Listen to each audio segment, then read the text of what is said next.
Welcome to another Rebecca writing video. So I have some ideas for you that might help. So one of them is write it in a notebook instead of a laptop. On the first page, write the characters' names. I have some characters. 1, 2, 3, 4. I have 4 characters that I made. One that kind of came in after I started writing it. Then I say what happens. And I say chapter 1, hence third person. Scene 1, then I describe scene 1. Scene 2 describes scene 1. Setting, Christchurch, New Zealand. Idea is this story is about a homeless girl who lives in New Zealand, who tries to get a job at a coffee shop, who managed by this girl Nikki, who has and Misty, the main character, has a sister named Elsie, and an older sister named Jordan. Her sister Elsie is normal. So I'm writing it all in a notebook. I'm gonna write it all in a notebook before I type it up. That's one of my tips for you. Find a notebook that's special, that you like. I like how this is made. I like the back of it too. On the top, you could write the title of your novel. I wrote Hunger by Rebecca, and this novel came to me in a dream. I was dreaming I was on a field trip with my writing class, or some class, and we were going to watch a kung fu movie, and the teacher said, stop reading your book, and the book was called Hunger, and they said talk to people instead. So I lost the book, and I figured out it was a dream. Another thing is outline your novel. I have this in a different notebook. I'm outlining Beautiful Madness. I'm basically writing 2 novels at the same time. I have a lot of pages of outline. I waited till I got to page 180 of outline. This is where I start. So at this page, I wrote down all the characters. Hannah Alelia, her children, Shay, Abigail, and Aurelia. I wrote down all the characters. I wrote down the main characters. I wrote down things about the characters. Like for Elena, I wrote sad musician, strawberry blonde hair, dreamer, intuitive empathy. Rose's big sister, plays guitar with an elbow. Around 15, green eyes, learner. And the girl Rose is autistic. And I called this novel Beautiful Madness. Then, just thinking this, things that will happen. I also made a playlist for it. That's one tip, you to make a playlist for each novel you're working on. Think about the characters. Think about songs that speak to your characters, and make a playlist. I might have told you this before I write down, but just write about each character. Then describe them. Write 1 paragraph for each character, describing what they're like, what they love to do, what they love to eat, what they look like, what moves them. And that's about all I did for outlining Beautiful Madness. Yeah, you don't have to outline your novel. You can just write it. When you get an idea, write it down. If you get stuck, scroll up, say, God, please lead me to the part of my novel I'm meant to work at. Turn the telling into a beautiful scene that's 2 pages instead of 2 paragraphs of telling. So, some writers make up rules like show, don't tell, passive voice versus strong voice. Put passion in your writing. I say forget about passive voice, but forget about active voice. Remember passion.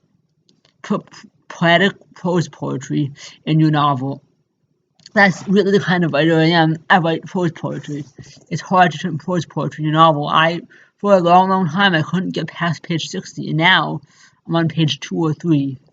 And this one, I was gonna write just page 1. Last night I wrote chapter 1, it was 1 page. Today for 1, 2, 3, 4, 5 and a quarter pages. I could read it to you, but that would take a long time, and I'd like it to stay secret until it's published. But yeah, it's a beautiful notebook. This one isn't as great. I have other things in it despite my novel. I write down lyrics to songs, and then I cover them. And So there's some Elvish words that I found out about. For example, Ari means holy. Aya means holy one. Alkar means glory. Abar means world. So you could create a secret language for your novel, or you could tap into your secret language. All the angels, fairies, and elves have secret languages. I plan on learning all angel, fairy, and elf, and writing novels in that language. So yeah. So when you get a novel idea, start writing it in a notebook or on your computer. I wish I could show you my computer, but I'm using the camera of a computer. This is my tree. It was knocked down. A really burst of chaos happened. The tree was knocked down, but it's fixed and well. So let's forget about all that.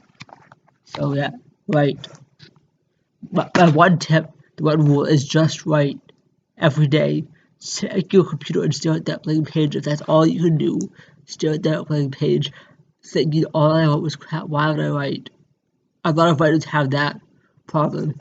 I said, so screw it up. If you think it's crap, then hit something that's not crap. Delete some words, add some words, fix things up. You can.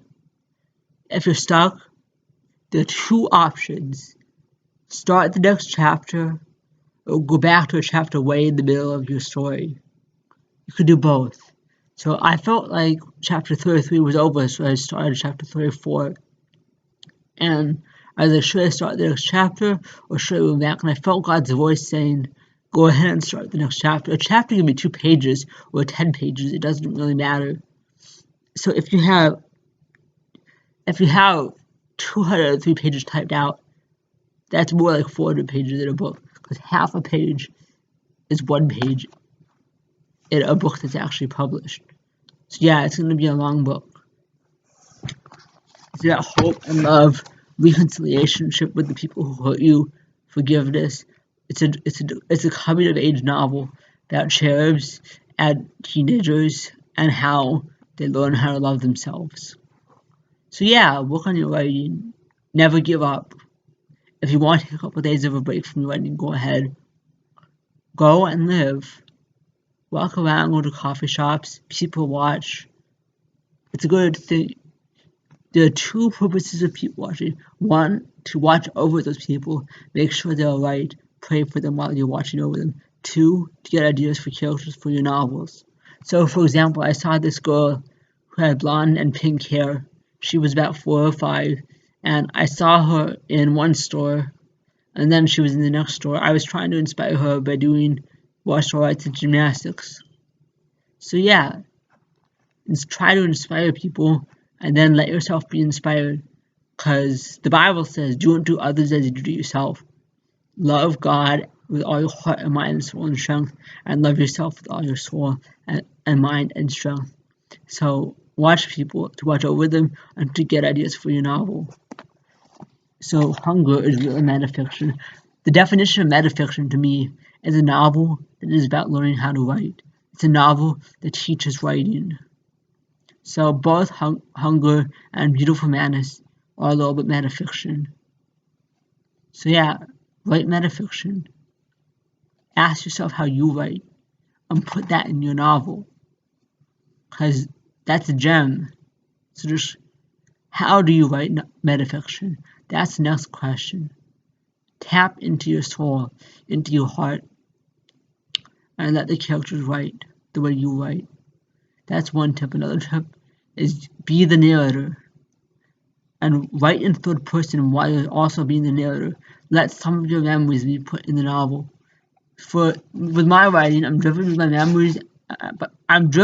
memories, my hopes, my dreams, all the things I'm working towards in my real life, not just in my writing life. That's how I'm driven.